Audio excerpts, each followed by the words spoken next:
कति बजे घटना भयो यो?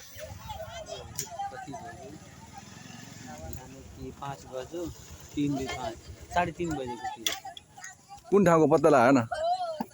यो के रे कुन 25 बगेतिरको हो के 25 बगेबाट कति कति 25 बजेतिरको त्यतैतिरको हो दुईजना चौधरी हो।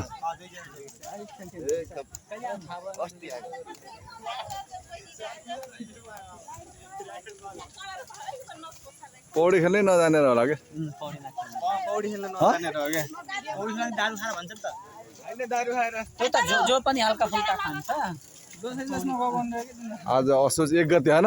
1 गतेको दिन दुईजना कर्मको पूजाको दिनै भयो एउटा तालमा पूजाको दिनै विश्वकर्मा पूजाको दिन यहाँ मृत फेला परेको छ।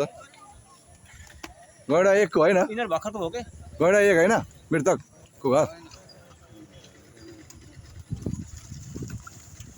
22 वर्षको होला नि 20-21 वर्षको छ दुईटै।